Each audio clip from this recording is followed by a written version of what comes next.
All right. Hello, ladies and gentlemen. Welcome back. We are up with our next match. This is going to be Gavin versus Jeb here. Excited for this one. And I have, it says Rila. It says Rila on the commentator. I'm sorry. It's Iwin. I can talk like Rila. It's no big deal. We have Oh, Iwin my here. character's still me, so that's chilling. Yeah, in the commentary booth. My bad. We'll switch that over. And then I'm also joined by Gavin here. I don't know if he wants to say anything. Gavin and Jeb are in the call. Yeah. Hello, guys. Hello. Screen. Hi.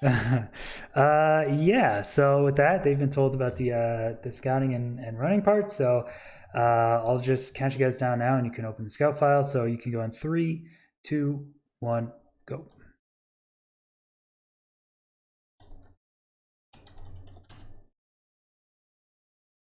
Okay. They are muted and deafened. And so right stop the timer here. Okay, and we're off. All right.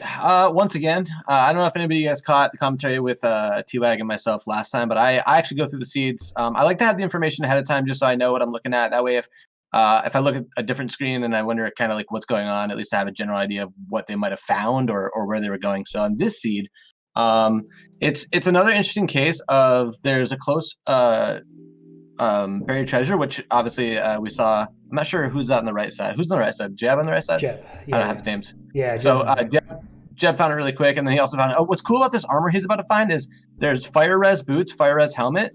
There's projectile protection helmet and fire res helmet as well. So there's a bunch of different choices for enchantments to like grab real quick while you're grabbing that wheat. And the wheat was about 14 wheat on that one, but.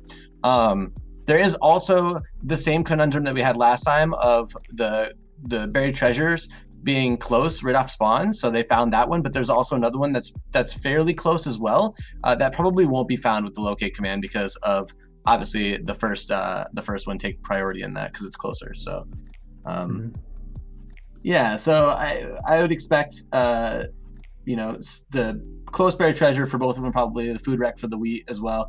And then the 2 entry points that I found was a lava pool that's kind of far away. I would say maybe 150 blocks of a run, but it's above ground. But we're also seeing both of them find this below one, which is the other one that I found as well. So I'm not sure anybody will take the chance to go out and find a ravine. I didn't even look for that when I scouted it. And as I said it, actually, Gavin does look for a ravine, but I just don't know that these are viable. As both of these spawns, even the ocean spawn directly near the same bastion, which is a bridge bastion. So I don't know that there are any spawns that lead toward the stable bastion, which is only a single good gap, but it has 12 obby, but it's pretty far away from the fortress. So I would expect to see both runners go bridge here. The downside being that the bridge bastion actually has no obsidian in any of the chests. Yeah, that is a huge downside. I mean, you're going to be waiting for a while. So bridge well hated by the top runners for not having enough obsidian, not having enough chests. Yeah, Jeb actually doing some E-ray during the scouting here, which is interesting. I haven't really seen that before, but not a bad idea to just quickly spot bastions, and he does spot another one pretty quick. And yeah, Gavin, I actually like that a lot. Using E-ray during scouting? Yeah, only because if you do the whole quadrant thing where you go into each quadrant and you type the locate command and then you click teleport, your brain doesn't quite remember the pathing to it as well. So E-raying it and then going from wherever you spawned in, I think is actually better for this because your brain will click with like, okay, I headed that direction. I can, as you go, you kind of see like a little bit of landmarks. So I actually like that a lot better. I've never seen anybody do that, so that's pretty cool to see. Merp saying Iwin spoiling the entire sea. I mean, he's only said which bastions are there and that there's multiple buried treasures and stuff, so I feel like that's useful info. That's not really spoiling. I mean, I don't know. When they enter Nether, it's nice to know, like, oh, hey, there's these 2 bastions here and 1 here, and then we see them kind of look through. So, yeah, it's always interesting to see from a viewer perspective what they kind of want to hear as we go through the scouting phase. Yeah, that's fair. And one of the coolest things I like about your tournaments is that seeds are given, and so I feel like a lot of people in other people's chat are physically going through the seeds themselves, looking at stuff, which is really cool. This tournament is only enjoyable when I literally don't know what's going to happen next. Yeah, well, the thing is like, so this is my take on it, right, chat? So I'm saying it pretty confidently. But if you guys were around for the first round of the match, I was wrong a lot. Okay, like I was wrong like a lot, and a lot of stuff we were even surprised by, even though I went through the seed ahead of time, and I talked about the seeds, but yeah, Gavin's internet pooping out. His Murph saying it's useful info and good to know. Yeah, I agree. It's we see a lot of. Was that obsidian in that chest or no? If this is bridge, I didn't find any obsidian in any of the chests. I saw maybe it was crying or something. I thought I saw there was crying in one of them for sure. Yeah, but I didn't find it. But I might have missed a chest because I was doing it pretty quickly. But yeah, I went through as many as I could find. And if nothing else, I definitely went through the ones that are like typically routed when you're doing Dowski or dip route. Like there's the one that's like hidden way in the back, but I don't know that anybody was gonna go through the wall to get it. Oh, Kiarth. Echoing the comments. All right, I'll take my 1 minute tirade that I'll probably end up taking every stream until people stop commenting this. But Kiarth saying what a lot of people in chat are saying. The tourney is so RNG controlled that it's literally just per trace unless you die. Couldn't be further from the truth, although that is the vast majority of community perception. A lot of people think the Dragon Perch RNG is completely out of the player's control because 116 top RSG runners, in order to high roll, they just have to go far away from the perch and stand there. That's it. That's the only play you have to get a sub 1 minute dragon fight. It's the only option. If you're looking for a 132 minute dragon fight, there are loads of different ways to manipulate Dragon Perch RNG, take these crystals out, don't take these crystals out, stand over here, stand over there. When the dragon is far from you, don't shoot crystals. I mean, there's so much that we know to manipulate the Dragon Perch, and the K4 versus Nerdy end fight was so beautiful. We just saw K4 and Nerdy both use bow and arrow strats, but use them distinctly differently. And K4 got such a beautiful 1.5 minute end fight using partial bow and arrow that I really want to drive that into people's heads during this tournament, that if you think there's nothing you could do in the end fight, you could not be further from the truth. End my tirade. That's it. I'm done.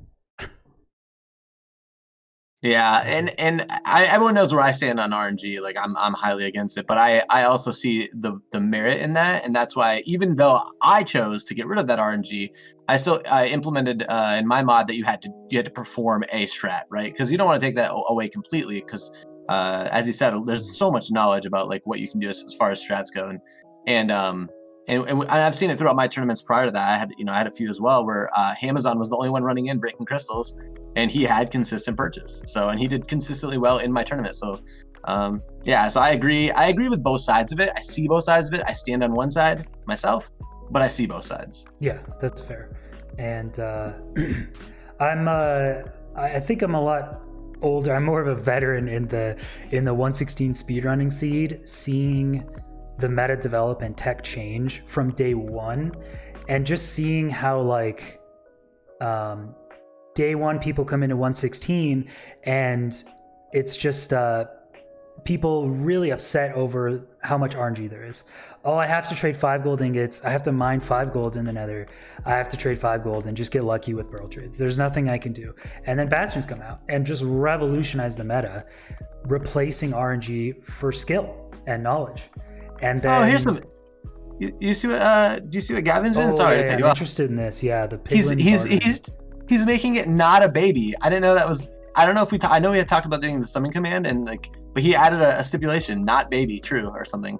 Or not baby like zero. Did spawn? Yeah, it looked like he did spawn one, but it maybe have been on accident because if you accidentally right-click a piglin egg on an existing piglin, it will force a baby to spawn instead. So maybe he did it too quickly. That's interesting. That's cool. Yeah, I love how we're seeing that develop. Hey, something cool to point out about this seed specifically is I would be surprised if we didn't see Bridge first and then Fortress. I would be really surprised if we saw anybody go Stables, but it would be cool to see Fortress first on this one because the Bridge blind into the Stronghold is a 3-eye.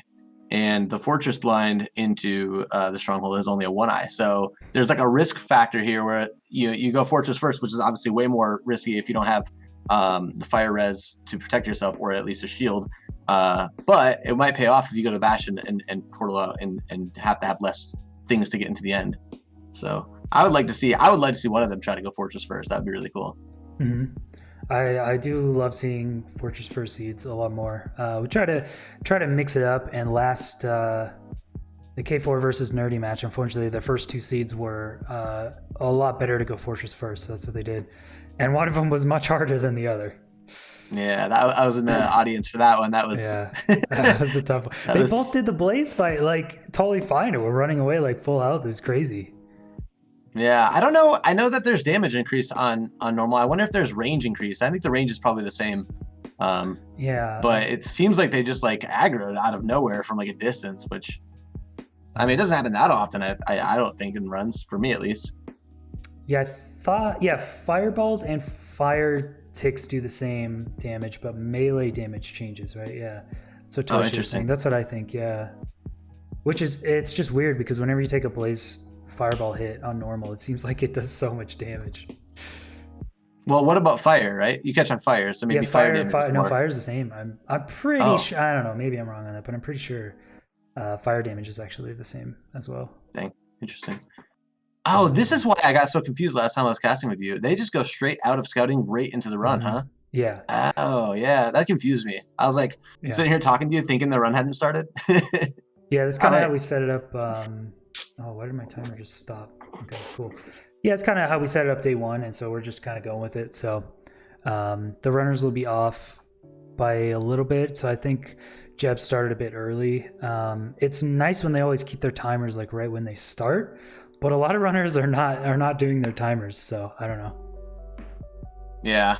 Weird. Yeah, I think you guys do it based on when they load it to real time, right? It's real time if it's an obvious win. If we have to do retime, then it's RTA minus loads, and so yeah, it's their first action minus the dimension loading time. Gotcha. It looks like both of them looking for different buried treasures, maybe, or he's just missing it. That's what's happening. So Jeb forgot where the buried treasure was. That's why it looks like he's in the wrong chunk. He's got to go back a chunk. He is, yeah. I thought he's in a different location, but yeah, he'll find it right here. He's on 8-8. Oh yeah. Should be on 9-9. I think he's a diagonal off here. Oh no. He should know that it needs to be on 9-9. Yeah. Which way is it? There it is. Okay. Oh no. Unfortunate time loss here. Yeah, that was actually, I wouldn't say significant, but that was 12 to 15 seconds. And already behind because Gavin already had the chest from a while ago, and he's already working on getting his flint, and he'll probably be well in the nether before Jeb is, I would think, based on this pace here. He is going for that magma ravine that we talked about. Where this is the only entry that I didn't technically scout, and it was because I didn't think anybody would even go for it. And this leads me back to what I was talking to you guys about, chat. Just the fact that he changes where he goes into the nether right here could also contradict what I said, where I think that nobody's going to go for stables because he might spawn right next to stables. That might be his plan. And I didn't actually watch while he was routing Bastion, but maybe he is. And so a lot of times what I think is not as all knowing as I want it to be, So finding his way down to the ravine, he's going to do the underwater portal, and it looks like Jeb is lost again, maybe looking for his coordinates to dig down into the lava pool. I believe he's got the one underground. So yeah, it looked like he had a pretty solid lava pool setup that wasn't too far. And I'm interested to see what they do for food, if they think they have enough, because I think that's 2 cooked salmon and 2 cooked cod I see on Gavin, which I don't know. That's kind of tight. That's kind of enough if you're really fast and take no damage. But if you're purling around, that's not enough. They should have bread too. There's some bread. Okay, I know that at least one of them routed the shipwreck. I had 14, so what's that? 4 bread? 14 bread? wheat? Yeah, 14 wheat. Yeah, 4 bread, right? Yeah. So, I mean, the 4 bread could make the difference. And you said you saw bread. It's hard for me to tell with the screens. I need to maximize this. Oh, I forgot. There we go. Who has the bread? Jeb? I don't know. Only in the hotbar I see right now is fish, but it's possible. I know Jeb actually collected dandelions. That's why I was bringing it up, because he walked past some pigs, which pretty solid food source. I mean, I always love doing flint and steel on a pig, getting a couple of pork chops. That's a pretty valuable time save in the end, but just going for dandelions. Oh, okay. Gavin's going for the mushroom stew as well. Okay, yeah.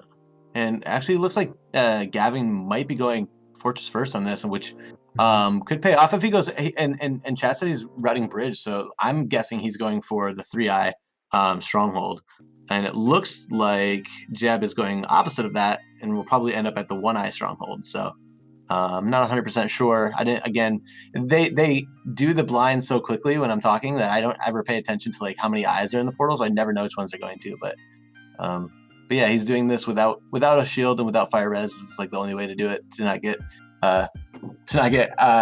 blowback from the community. Put a shield on, you're gonna hear it from all the anti-shielders. We did see shields from both runners in the Fortress first. The K4 and Nerdy both did shields. I mean, it does, because it's the never-ending contrast where it does make you a worse player, but it is typically a time save. That's just kind of facts, It's if you rely on shield, you are going to have less experience fighting blazes, so it does make you a worse player.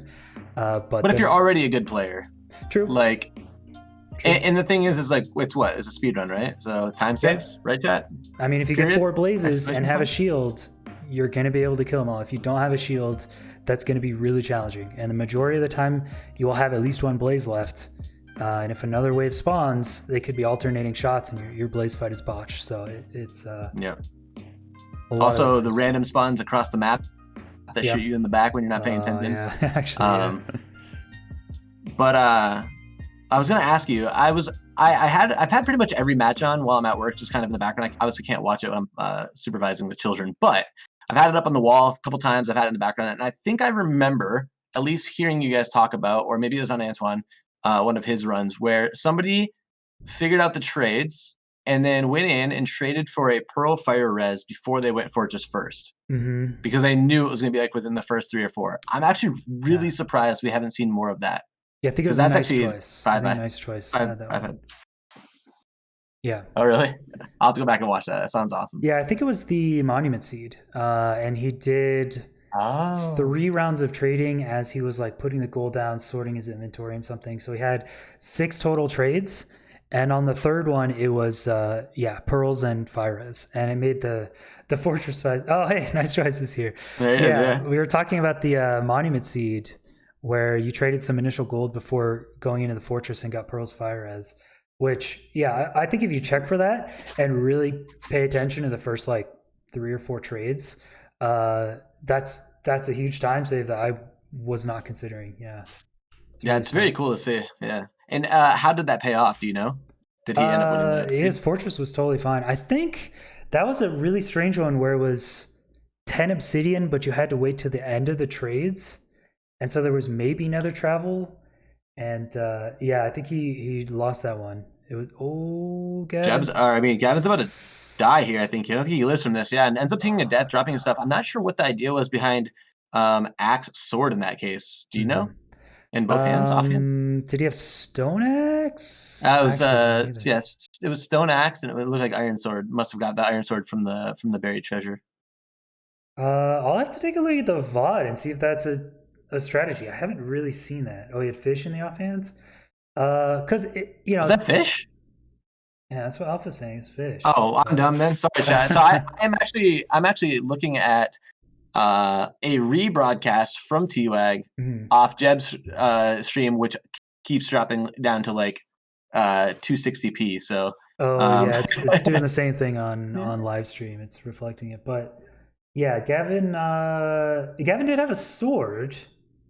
It was definitely axe and sword. Okay. All right, so I'm not crazy. Yeah, I wasn't sure if he offhanded it. I know he made a sword. It looked like he was offhanding stone sword stone axe, and was using regular iron sword in his regular hand.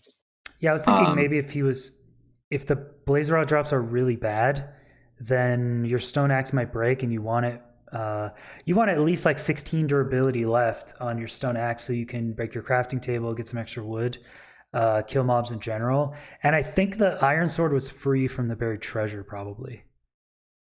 So maybe he just wanted to save some durability, and that was it. It's just interesting that he would choose to put it was the axe on the offhand that kind of threw me off and made me question it. But I guess everyone making the, maybe he was just doing it for the memes, or maybe there is an actual strategy with like, I know for a fact that like Diamond Sword is faster to kill blazes, but all of their other swords are slower than all of the axes, right? I think everyone kind of knows that at this point. I wonder if there's any sort of combination that's like one hit from the sword, one hit from the axe, to do what you said, like save durability, but still get the same speed as an axe. One axe crit, one sword crit. Does that kill a blaze? Simper is asking. Yeah, so same mindset. Yeah. Okay, Antoine does know. Yeah, I feel like that's something I should know because that's close, right? So yeah, and so you're probably exactly right. He was probably trying to save durability on his axe and was just doing 1/1. But yeah, didn't have fire res, didn't have a shield, took a lot of damage, and then caught on fire, and there was just no coming back from that. Yeah, I mean, we're seeing him now. His axe does have pretty fine durability. I don't think he's leaving, so I don't know. Yeah. Axe seemed to be fine. These blaze rates rocking the Sonic skin. Yeah, so the blaze rates, it's seed dependent, but it's all vanilla RNG. So a lot of these seeds, sometimes you see like 5 for 7, and you're like, wow, those blaze rods are really good. And every seed that has a 5 for 7 blaze rods, another seed has a 5 for 16. It's the same positive RNG likelihood to have really bad RNG likelihood. So it's just a lot of these seeds just have trash blaze rod drops in it. It just kind of sucks, but it's all vanilla. Jeb just killed a blaze over the lava and like ran to the edge and then shifted really fast or crouched really fast to catch a blaze right as it was falling. Like that was sick, actually. Clutch blaze rod grab. There you go. Jeb using an iron pick. All right, a little TNT action from Gavin on the Chalice. I've seen this before. I don't. Nice. Does TNT give you 100% of the blocks? It does. In 1.16? It does. It's different in past versions, correct? All explosions in past versions used to have a like 60% block destruction rate or something, and in I know at least in 1.14 they made that change where TNT, they were like, you know what, TNT should be used to mine because that's what TNT does. Right. So we're gonna make TNT drop 100%. But yeah, creeper explosions, beds, respawn anchors, everything like that is I think 60% block destruction. Ooh, he's doing dip route, but he forgot. Oh, okay, he cleaned it up. I've made this mistake before, and he forgot to mine the one underneath it, and that's caused problems for me. He's good. He'll be able to clean this one hit. I wonder if he is done easier or normal. It kind of looks, I don't know. Yeah, so the 2 stairs, you can actually put in a formation there that makes it so you never get piglins stuck there. A lot of people put it on the far sides, but you can actually orient it on the close sides, and it makes it so they never get stuck. And meanwhile, Jeb making quick work of this fortress. Hopefully he's in a nice spot. Yeah, he's blinding already, so well ahead of Gavin at this point. I thought at first, did Gavin take a death? I can't remember now. He took a death, right? Yes, yeah, in the fortress. Okay, yeah, okay. Oh yeah, duh, we were talking about it for like a long time. But yeah, the death obviously costing him. We're gonna see Jeb going into the end first, but the way the dragon is, we've seen that some runners kind of mess up the end strats like you've been talking about. So we're gonna see how he handles the end strats. I didn't see if he had a bow or not. It was really hard to tell with the inventory, but it looks like he doesn't. And so probably just gonna set up and do either north south far away and do like the high roll one, or maybe try towering up. But from my understanding, the tower up thing is less used nowadays, right? Yeah, so ender pearling up to a tower, a lot of runners don't like because it's a steeper, more difficult angle to pearl to the center, and you can't get any closer. It also allows the dragon to strafe you a little bit earlier, so it's not as good of a high roll option. It's a more consistent average option, and what you can do is actually pillar up or stairs away from the center to actually give yourself the best odds. So it's not very well used because you have to block clutch, you have to do a lot of stuff. You might miss a perch, but technically, pearling up to the pillar and using stairs to get away is the fastest high roll and low roll distance away from the perch. Interesting. Look like, so basically what he's doing now, you would just consider like it's the high roll strat, right? Just most unlikely to perch maybe, but also like you could randomly get a really fast one. So if the dragon stays on the other side of you and never comes to this side and shoots you with the fireball, it is a very likely high roll option that you're going to get about 1.5 minutes to 2 minute end fight. But if the dragon does what it's doing right now to Jeb and shoots you once with a fireball, that's bad news because it can continuously re-roll strafing and just come at you over and over and over. So at this point, you know, if the dragon fireballs you once, maybe you could shoot some crystals. You could bridge backwards. There's nothing saying that the end island right here, you can't go any further. You could make a little bridge and go further. The further you are from the perch, the faster the dragon odds are of perching. But Okay, a lot of players don't like the bridge. They just like sitting here at the edge of the end island. Yeah. So I had an incident with Fulham in one of my tournaments where before we did the RNG fix that he did damage to the dragon with one hit, like one single hit with the axe, and then it flew away. And we were all like confused by that because usually it's 25% of the dragon's health or whatever, and it was just really confusing. And then Mr. Mango said that the reason was because he walked underneath the obsidian that he misplaced, and the dragon lost line of sight, which causes him to randomly leave sometimes. Wouldn't it be like useful to like maybe build yourself, it's gonna sound stupid maybe, but build yourself a little house out there so that it like doesn't shoot fireballs at you because it can't line of sight you? Or So there are some instances where the dragon is flying around and deciding what to do. So you want to be far enough away to make sure it perches instead of strafes you. There are some instances where the dragon is set on strafing you though, and will not continue its normal flight path until it does shoot you. Oh, and here we see Jeb actually going up to the pillar. yeah, he got baited by a perch and it didn't perch. So then Yeah. I think he's switching his strats up a little bit. But at the same time, Gavin making his way into the portal room and is going to be close behind. And now we have an actual race on our hands, especially if, you know, Gavin goes for fast roll strats and gets it. So this could be crazy. And only at the 15-minute mark-ish. So a lot of time for both of them to get the perch here. Yeah, Jeb now going pretty high up. You could always, instead of just pillaring, you could bridge or stairs backwards to give yourself a little bit better odds. But at the height he is, this is pretty solid. We should expect a perch here, hopefully. Looks like the dragon is just continuously in strafe mode. So, oh man, yeah. If he chooses, I feel like he hasn't played it bad. Jeb did go for the high roll route and didn't hit it initially, and so in that case, you know, maybe you're looking at, I could have got bow and arrow or crossbow and arrow from the bastion. I don't know if there was enough arrows in the bridge chest though. I know that the hidden one had 2 crossbows and a bunch of arrows in it. So that's one of those things where you could argue that if they would have got a better and Gavin has a crossbow, so obviously, I mean a bow, so it was obviously an option, right? So it was there for him. Oh, and he does get the perch. Okay, Jeb does get the perch after waiting quite a long time for how well he was playing it, to be honest. So I hope he does get it here. 5 beds, probably more than enough. Good looking bets. Okay, well. Good. Okay, that would have been RNG. That would have made me feel bad, but he does take it in the end. Yeah. And like you said, though, like I think it's to your merit again now. He started off with like, hey, I want to go out, walk out. I want to try to get a high roll on it. Didn't work out. Ended up getting straight a lot and then switched it up and went really high on the pillar. And within, 25, 30 seconds, he was fighting his dragon. So, okay. We are players are on deaf and unmuted. Welcome back. Congratulations to Jeb for taking that one, entering end several minutes faster because Gavin took an unfortunate death in the nether. Jeb had to wait quite a while for a perch. I think you played the high roll route and did it pretty well. That was just bad luck. So yeah, we will take a short intermission here and we'll be back with seed number 2.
All right, welcome back, everyone.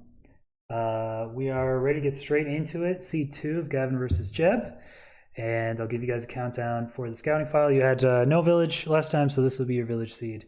You can open that file in 3, 2, 1, go.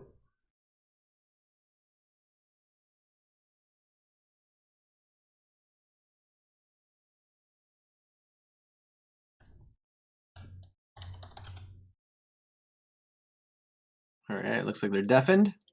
Okay, yeah, they moved the they moved the channel on me middle of the way. Okay, we're good. All right, chat. I'm not gonna give anything away in this one because you guys got all butthurt about it last time. No, they were saying it was different but good. That's fine. Chat, no. Chat doesn't never listen to chat. Never listen to Merp. There is something I will talk about once the runners find it, because they're guaranteed to find it like 100%. So we'll wait until they find it and we'll talk about it so you guys can be a little bit surprised as well. But I would say probably personally out of a lot of the seeds that I've commented so far in the tournament, this one is, for lack of a better word, probably the most boring. As far as the overworld is pretty straightforward. The nether is pretty straightforward. I guess boring is not the right word, but pretty straight. Like, it's straightforward.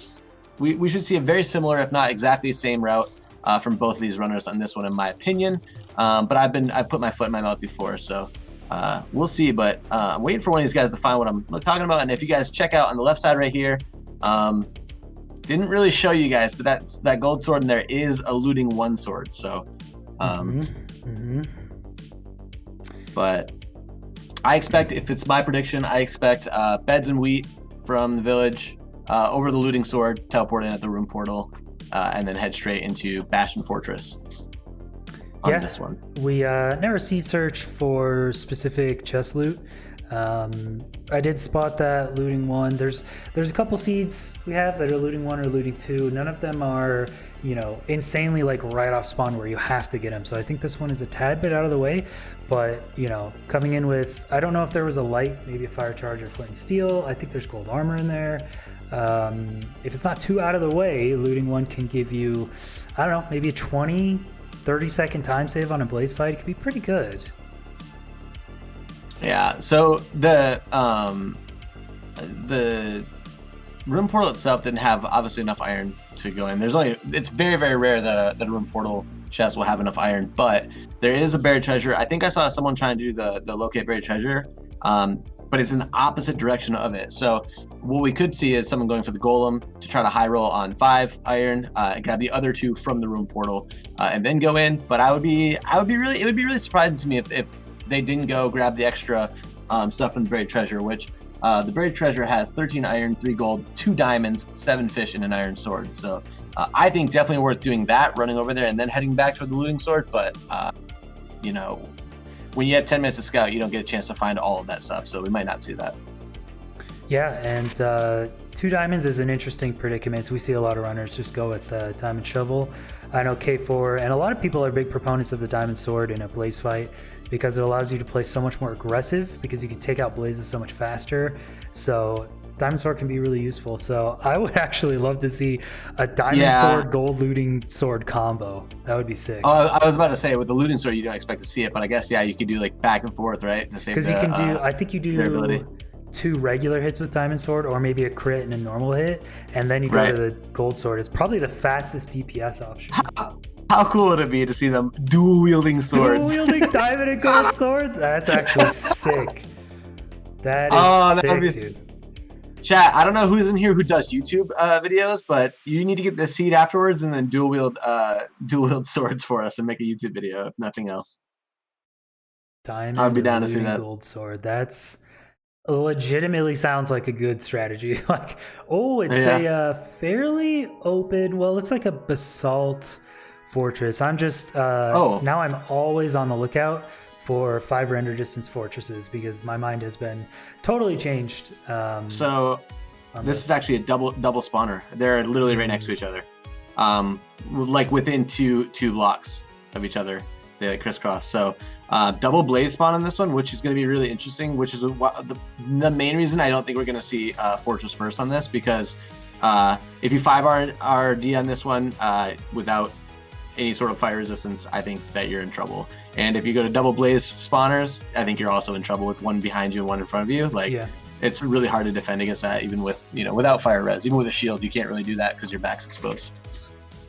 Yeah, very true. Double spawners always seem really, really good, but we've actually only seen a single. Well, I've only hosted one match with a double spawner yet, and D-Max had that one, and it was just kind of slow blaze spawns, it kind of changes my opinion on the whole double spawner thing, because you want to stand in between them, which removes the ability for you to mine away the blocks on one of them.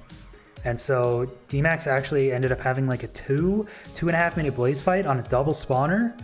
And the other day, Cube did a 5 render distance Soul Sand Valley Fortress and did it in 59 seconds. I went back and watched it because I was so impressed. Enter Fortress to all the rods you needed, 59 seconds, no spawner. Yeah, that's crazy. Yeah. Yeah, there's definitely, I think Fire Ready is obviously very valid, but at the same time, this is a village seed, and there are options to get a lot of extra beds, so we could see double blaze bed even on these double spawners.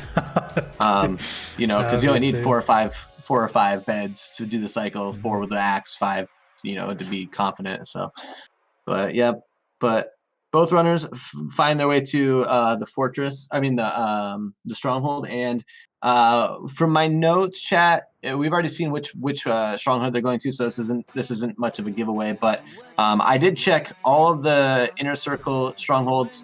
The other 2 are 0 and 1 eye, and the fortress blind, or quote unquote blind, is a 2 eye. So there's really no reason to not blind near the fortress. And I even went as far as to check the extra regional ones around the fortress. And all of them are either 0 or 1 eye. So the fact that this is a 2 eye, and the fact that you go Bastion Fortress first, it just makes the seed pretty linear in my opinion, as far as the Nether goes. I'm curious, from your experience in these tournaments, how many times have you seen people check multiple strongholds? So it's hard to tell, because for the first 4 tournaments, I allowed, that not only do I have 8 runners on stream, but I also allow them to give the seed to their viewers, and I don't check their chats, right? So I imagine if I were running it, I would say, hey, I need someone to check strongholds for me for eyes. I need someone to check this for me for this. I need blah, blah, blah. All these things that we don't see the runners actually do on stream. So it really just depends on who utilizes their chat. But I also know like Feinberg and Sizzler and some of the other guys, they just route their own thing. Like Curryway, like they just route their own. They don't listen to chat. They don't use chat. I think some of them go as far as to close their chat because they just want to do it. So it really depends, to be honest. But I think it's worth it. I think one of our seeds, we had a 6 eye, and it was extra regional near Fashion on one of our seeds. It was one of those hidden gems. And it was frustrating. Nobody found it, right? It's always frustrating, but that could have, and that was prior to our RNG pack fix. So it's like, you only have to leave with 3 rods and 6 pearls. But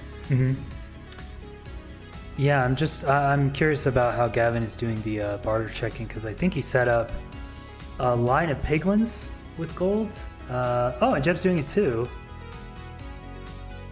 Yeah, Jeff putting him in the hole so they don't go anywhere. Yeah, I see what he's doing now, because he's putting them above a hole so they fall right in. But if you look down and kept pressing right click, after the first piglin, they would all be babies, because you're looking at a piglin right clicking. So he's got to put them up and have them fall in. Right. Yeah.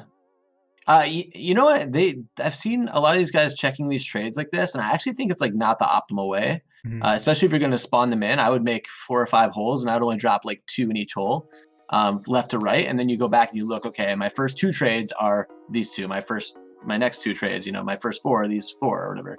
With the way they're doing it here, it seems like all of it's just going to get cluttered in. You're going, so my first 20 trades, I'll have it all, but it takes away the factor that we talked about earlier of like you could possibly get pearl fire res right off the bat. So as soon as you go in the nether, you find 1, drop 2 gold down, get your pearls fire res, and just freaking cruise. But the time limit probably puts a lot of pressure on that, I would guess. Yeah, 10 minutes is enough to feel comfortable, but not enough to truly know everything. It's nice to force the runners to choose what information they want to gain and what they want to leave out. And yeah, the piglin bartering check meta is evolving.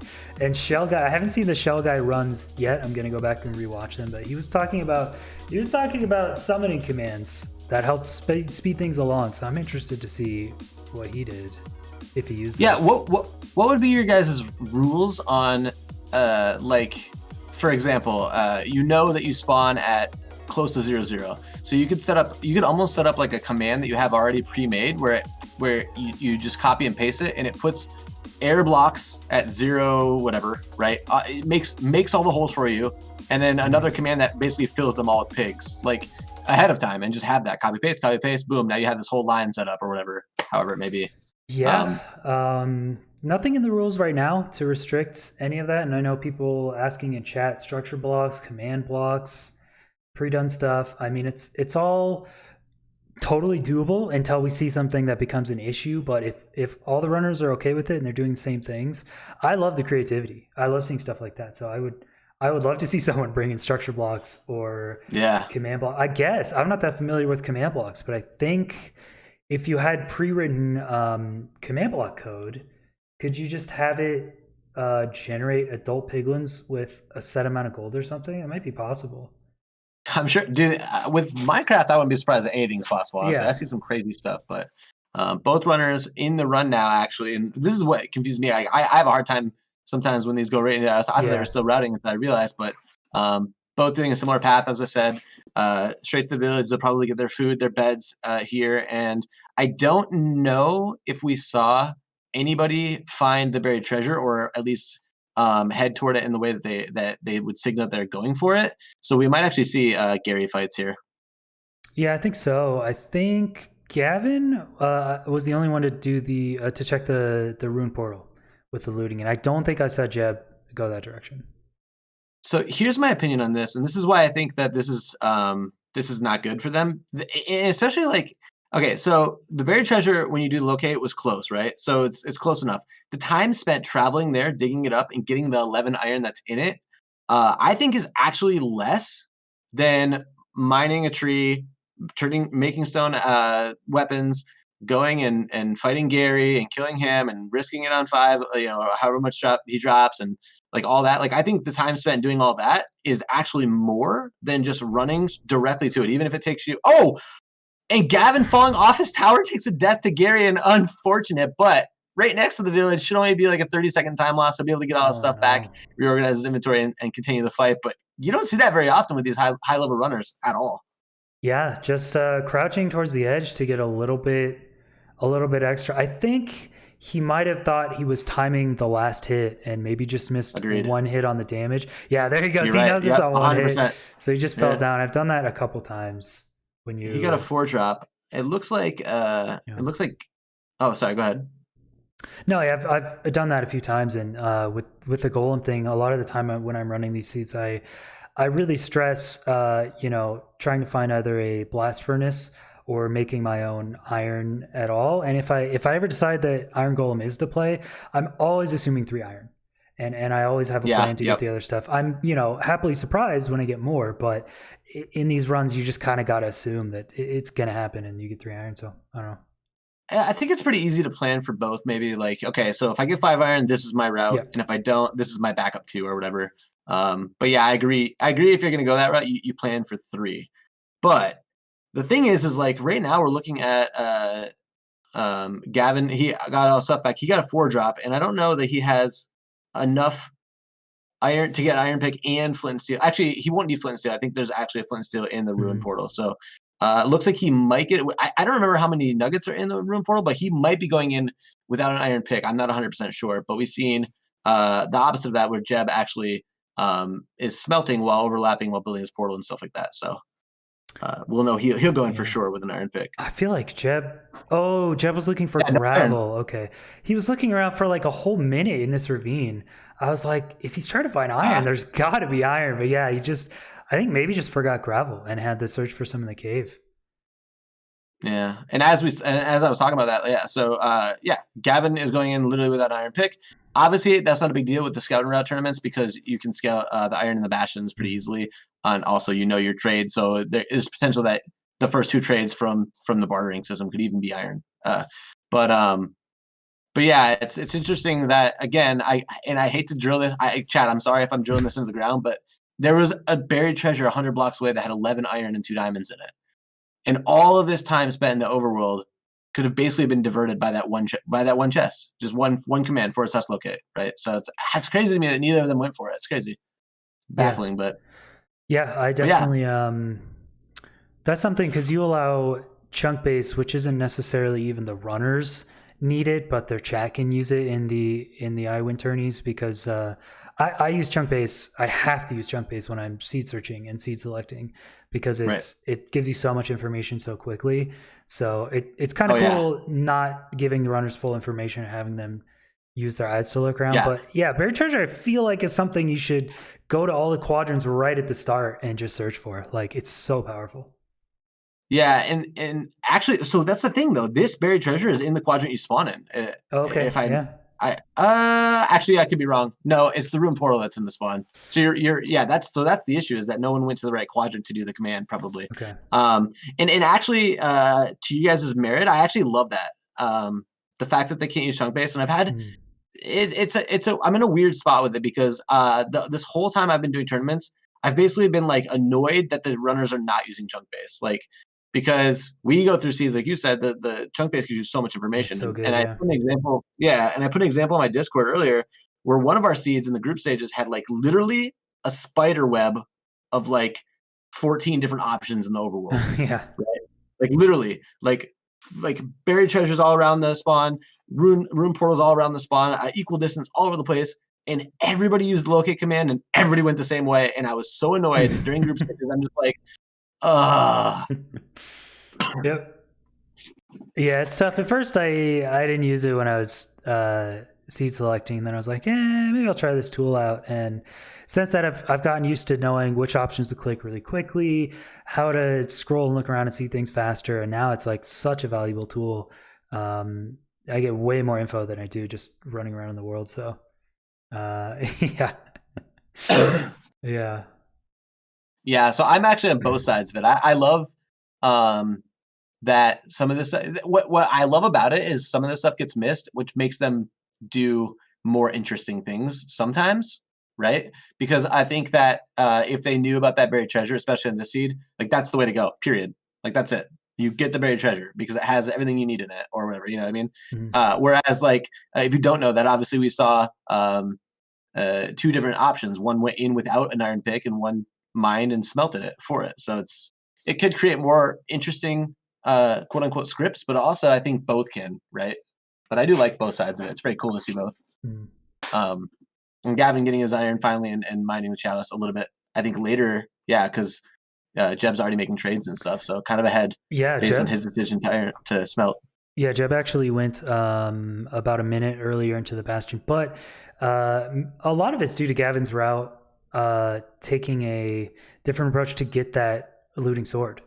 So I think getting to the looting sword wasn't too much of a time loss, but it seemed like he had a really awkward travel to get to a lava pool, whereas Jeb just kind of found one next to the village. So it looks like Jeb is far ahead here, finishing his trades when Gavin is kind of starting. But remember this 20 to 30 second time save, and it could be even better if the blaze rod drops are really bad. Looting could come in crazy handy. Where is Jeb's looting sword? He didn't go to it. Oh, you're right. He didn't go to it. Oh, it takes a death. Getting hit by a wither after purling. Very low health. And Gavin very close behind. Extremely close behind with looting. Every time I see a death, especially like a one-hit banger like that, I wonder if he forgot to switch.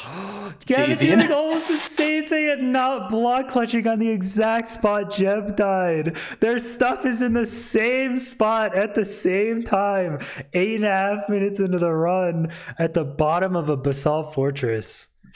We are basically seeing actually, did Jeb restart his seed or no? I think he just kept going. So we're just basically seeing like a race back to their stuff at this point. That's actually so funny.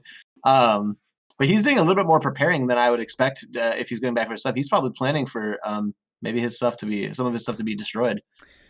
This is a lot of preparation. Yeah, it was basalt. I mean, we saw Gavin hit hard ground, and it looked like there was some lava around him. So Gavin's stuff looked to be okay, but Jeb, I don't think has any idea because he was pillaring up, and a wither hit him, and your stuff sprays, so Yeah. his stuff is very scattered. And yeah, he's gonna go straight back in the nether. Oh, skeleton! No, skeletons are so broken. So on the bright side, he doesn't need an iron pick theoretically. They're in the portal As at the long as- same time, dude. Yeah, this is nice. Oh, this is crazy. Let's see. Yeah, so taking about a similar route back as well. But I was about to say, theoretically, neither of them need to get iron pick if they saved all of their trades because both already went through the bastion trades and stuff. So, yeah, this is so funny. They're both going to be bridging across. So far. Here's the preparation part and speed bridging on Gavin's side, speed bridging on this Oh side. my god, dude. Oh, on the boat. Chat, I'm gonna say it. This is neck and neck, bro. Oh, he said it, dude. Look, Say I it don't get aloud. intimidated by you guys. I don't get intimidated by y'all. I'm OG neck and neck, bro. I'm 33 years old. I'm old enough to be your dads. Okay, I can say it. Oh, Some of you guys, I could have had you. wow. Oh, it's a bingo square. Yeah. Wait, what? Is that why it's such a meme? I had no Yeah. idea. I don't know what's going on. Yeah, it started. Oh man, I don't know, 6 months ago or something. Who said it? I don't know. Marco loves saying it. Yeah, I'm a hella boomer, A bro. lot of people did. Yeah, Boomer Club. Oh, Gavin, plenty of stuff. Yes. Check his trades. Got his pearls, 15 pearls. Yep. Has the sword. The sword is important here. Yeah, he literally. Obby? What was his obby? Yeah, I didn't see Zobby in there, but it's probably in there. Yes, 14 obbies. So big chillin'. He's got his obbies, got his Oh. pearls, he's got everything. Oh, He's Jeb good to go. died on the top. Actually, I thought he died on the pillar, and his stuff half and half sprayed. It looks like it's okay. Yeah, they're back exactly where they both want to be. So basically just like a little reset. But yeah, like you said, he's got Gavin has looting here. So Jeb technically no. behind, I would argue at this No, point. Jeb But- is missing something. What is he missing? oh yeah, he went back down for some. It's not pearls, obviously. He's shooting those like he's got a million of them. Sabi's there. He's got everything. I think I don't know. Maybe he was just missing like a extra axe or something. I don't know. Oh, Maybe have you just seen looking. this slab trick? I love the slab. I love the slab trick. I've never seen that, but it's interesting. And taking a lot of damage over here on Gavin, and he's got to get out of there. He's going to take a little bit of burn. He should be fine, though. Yep, stopping on about 2 hearts and heading back in, playing a little risque. Doesn't have fire res, apparently. Didn't get that. That must have fallen into the Oh, lava. yeah. Has the looting sword, though, already at 3. Could potentially leave here. Oh, doesn't get lucky.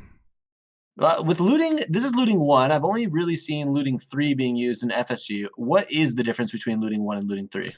I believe it's so mobs are different, which is really silly. But I believe no looting you get 0 to 1, so it's an average of half a blaze rod. Looting 1 you get 0 to 2.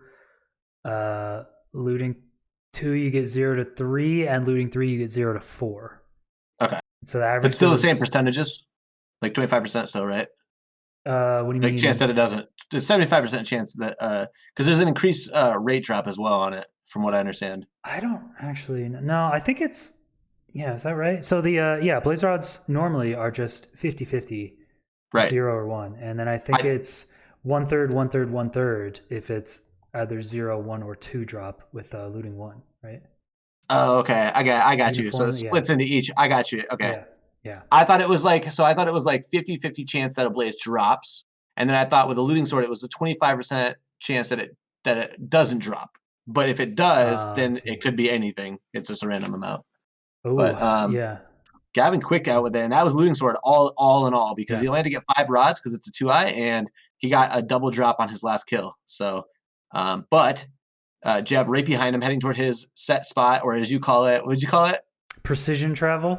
His precision travel. But there you go. actually, Gavin messing up, and because of his death, he's coming out at a time where it's night, and he's getting destroyed. And I'm not sure what his difficulty is set to, but he's getting just plinked away by these arrows. But managing it pretty well, about half HP. Jeb following suit as well, coming out of the nether close behind him, sleeping to get rid of the mobs. Obviously, he needs to do that to help himself out a little bit. Oh, creeper. Oh, does he have his bed? Oh, I think he lost some items and he's trying to get, I don't know, maybe beds, food, something. He's got food. I think Down he to- might be low on beds.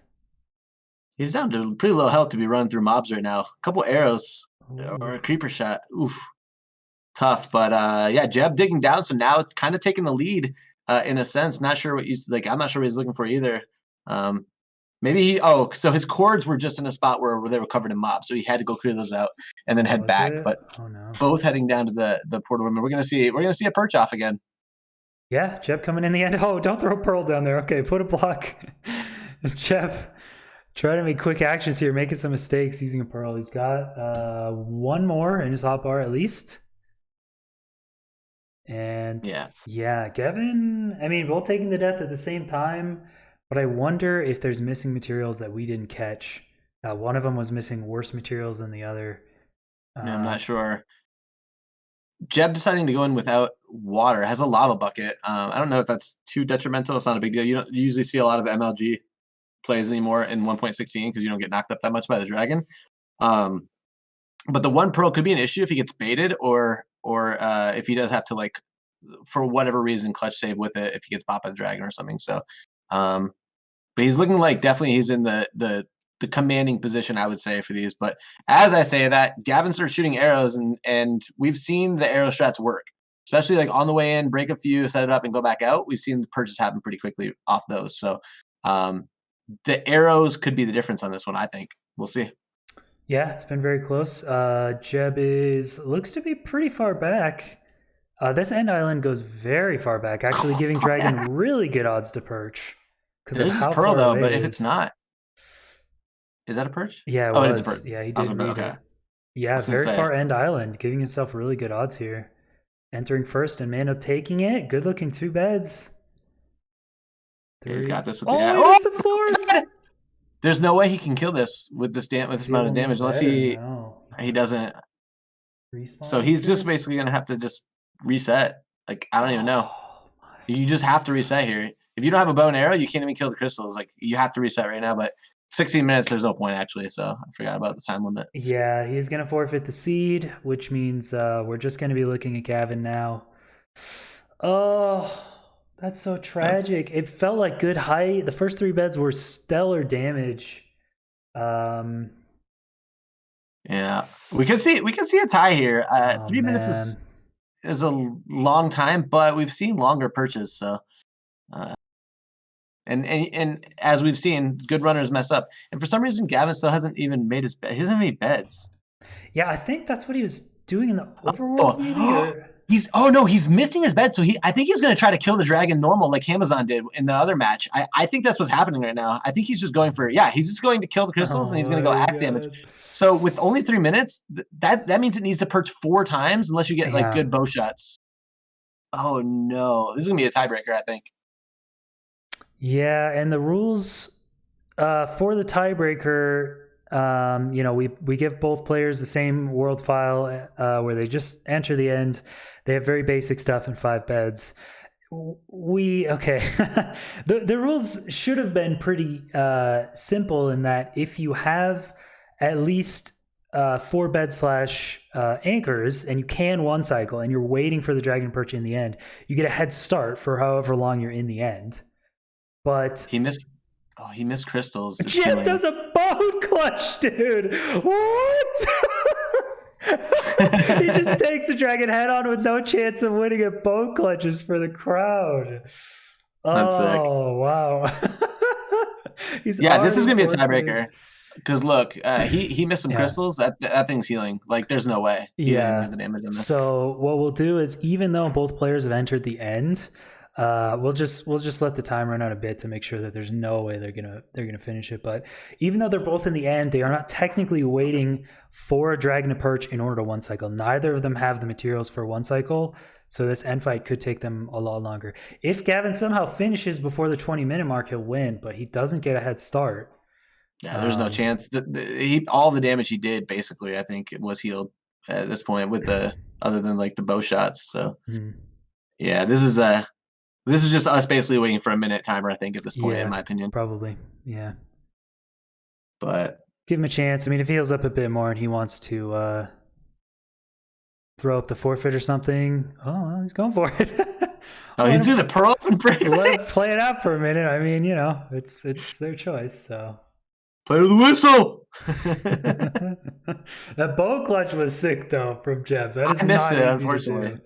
Chat, clip it. Send it to me, please. I didn't see it. Clip it. Bow clutch is a lot harder than other clutches for sure.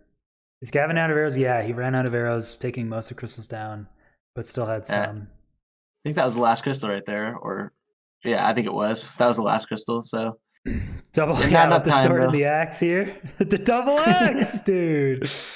Okay, yeah, time will wind down here. We'll unmute him in a second. We'll go to sudden death, so they'll both get the same file. And this is only game 2, so I mean, if Jeb takes this, he'll actually 2-0. But we could see a match 3. All right, it's 55% health on this last purge to clutch it out. Let's go. Double dual wielding. All right, there's the time for us. 5 seconds left for Gavin, but we will unmute him here. Yeah. Okay, welcome back to the booth runners. 20-minute mark has been reached. You are both in the end, unable to kill the dragon before the time runs out. Yeah, unfortunate deaths, unfortunate end fights. Jeb actually had it, missed the last bet. It was very tragic. Missed the dragon by 1 hit. So that sucks, but I'm going to send you guys both a world file of an end, and we will go into a sudden death decider for seed 2. So I'll send those to you guys right now.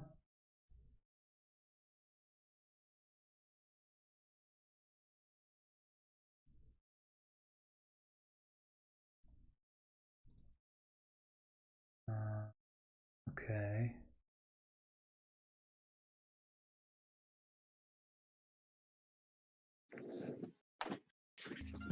Okay.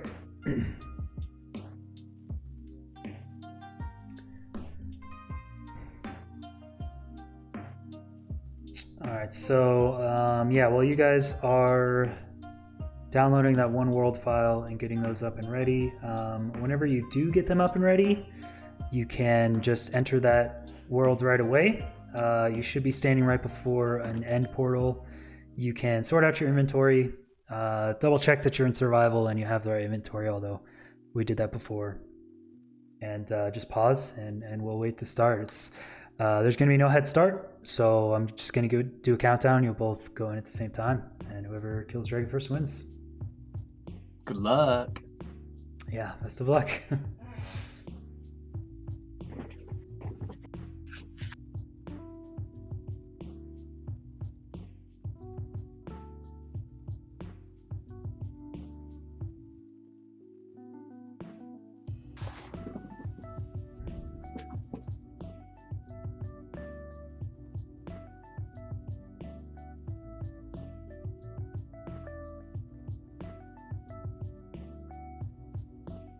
Yeah, I think I can see that's the right amount of items. So we did give you 3 pearls, couple lobby, 5 beds, and bone arrow option if you want it. So as soon as you're ready, you can pause and just let me know that you're ready to go.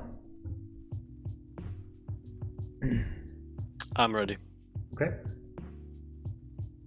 Yeah, I'm ready. All right. I will count you down, and once I say go, you can just walk forward. All right, so you can start in 3, 2, 1, go.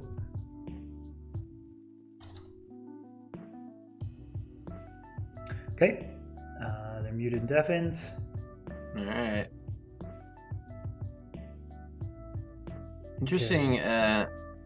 Looks like both having a pretty similar hotbar, but looks like Gavin kind of a bit behind. I think that's the stream delay with 8 second stream delay, so I'll keep that in mind. Gavin has 8 seconds, so yeah, tough to be surprised not to see both of them bow and arrow here now that it's available.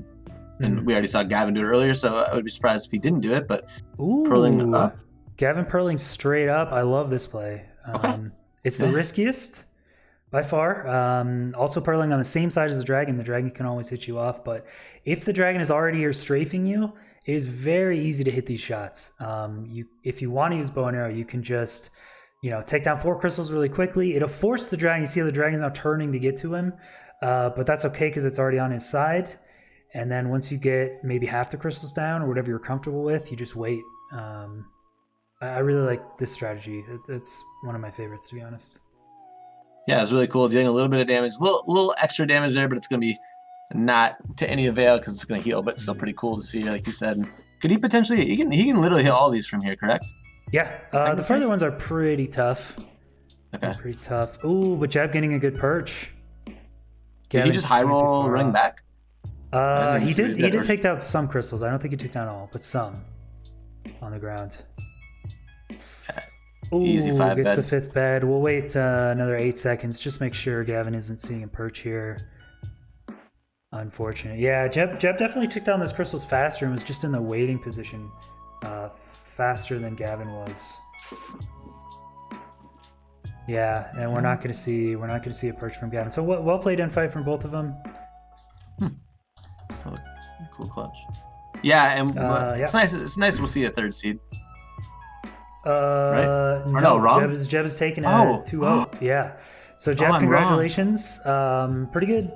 Quick taking down end crystals and then just waiting for a pretty quick perch. So very well played, Gavin. Sorry, I liked your strategy of purling up the towers a little better, but Jeb took down some crystals faster. So anyway, sad that it comes down to it, but well played, Jeb. Thank you. Yeah, how'd you feel about the seeds? They were good. Yeah. They were almost easier than I expected them to be. Oh, I think. Okay. Maybe I don't know. From what I've seen from the other rounds that we've done, they seemed. Maybe that's just me, but they seemed easier. Yeah. But then again, I died in the 2nd seed, so I don't know. Yeah, the village seed Iwan was saying is one of the most straightforward ones. The 2nd one, some of them just are kind of laid out. Yeah, 3rd one would have been challenging.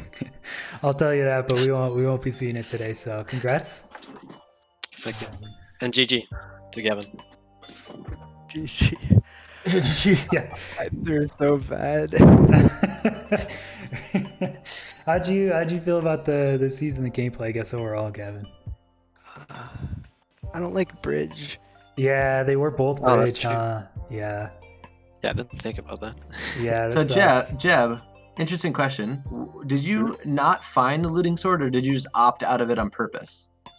Wait, what's On the seed? second seed, there's a looting sword. Oh, I didn't even find a rune portal. Oh, was it? okay. It was about 130 blocks into, I think, negative. Goes past the lava pool if you use that. No, I think he dug down. There was also a lava pool in between and above ground. Yeah, wait, on the 2nd seed or on the 1st one? Second seed. Yeah, okay. There was a ravine like right under the village that you could dig down like 4 blocks and you just fall into water in a double ravine. So okay. What was it? Yeah, looting, so like... you were I was looting 1, but you were a little bit ahead. Then you guys both took deaths at like the exact same spot on the map. Yep. And you both ran all of your stuff and got all your stuff back. And then I would say that you probably would have been ahead, but Gavin had the looting sword, and the blaze fights were really fast for him. And then he ended up leaving before you after that. Yeah. I had no beds. I lost all my beds when I died. Yeah, we were wondering, you were running around like killing a spider and stuff, but yeah, it was, you both died literally at almost the exact same time at the exact same spot, like purling up to the fortress. Yeah. That's funny. Yeah, well, thank you guys for the exciting match. That was pretty sick. So thank you for hosting. Yeah, no problem. Gonna cut to intermission now for stream, so you guys can see the next schedule coming up. We do have 4 matches tomorrow. Antoine starts off with one of them, and then we'll have 3, and then we'll just raid someone tonight. So let's see. Yeah, Jeb, are you still streaming? No, I'm gonna end. Gavin, are you still going? I don't think so. No? Okay, well, we'll figure out a raid. Bye, chat. I'll see you guys later. Bye. Bye, chat.